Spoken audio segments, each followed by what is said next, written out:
ప్రభుత్వ పాఠశాలల్లో ఆయాలుగా శానిటేషన్ కార్మికులు, సెక్యూరిటీ గార్డులుగా పనిచేస్తున్న కంటింజెంట్ కార్మికులకు బకాయి పడిన 6 నెలల వేతనాలు తక్షణమే చెల్లించాలని సిఐటియు సీనియర్ నాయకులు దువ్వా శేష్ బాబ్జీ డిమాండ్ చేశారు.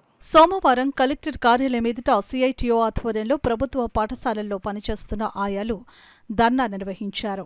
ఈ సందర్భంగా సిఐటియు జిల్లా అధ్యక్షులు దువ్వా శేష్ బాబ్జీ మాట్లాడుతూ ఉదయం 8 గంటల నుండి సాయంత్రం 7 గంటల వరకు ప్రభుత్వ పాఠశాలలో పనిచేసే కంటింజెంట్ కార్మికులకు కనీస వేతనాలు ఇవ్వాలని, ఇచ్చే 6,000 వేతనం నెలల తరబడి బకాయిలు పెడితే ఎలా బ్రతకాలని వారు ప్రశ్నించారు. అనంతరం జిల్లా కలెక్టర్ షాన్ మోహన్ సగలిని వారు కలిసి వినతిపత్రం అందజేశారు. ఈ కార్యక్రమంలో సిఐటియు నాయకులు టి రాజా, మేడిశెట్టి వెంకటరమణ, సుభాషిణి, కపారరత్నం, కనకాల దుర్గా, నూకరత్నం, అమ్మాజీ, భాగ్యవతి, శ్రీదేవి, కె రత్నం తదితరులు పాల్గొన్నారు. ప్రభుత్వ పాఠశాలల్లో పనిచేసేటువంటి కంటింజెంట్ వర్కర్లు, స్వీపర్లు వీళ్ళకి ఇచ్చేటువంటి వేతనం అతి తక్కువ 6,000 రూపాయలు.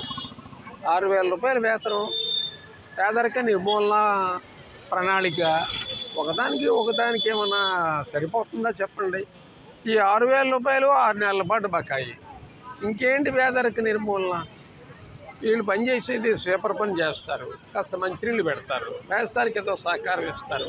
వాటికి పరికరాలు ఉండాలి కదా, తొడవడానికి చీపులు ఉండాలి కదా, ఆ తుడిచిన చేస్తే ఇత్తడానికి ఒక ఏదైనా పరికరం ఉండాలి కదా. అవి ఏవి ఇవ్వకుండా చేసేయమంటే ఏంటి ఉపయోగం?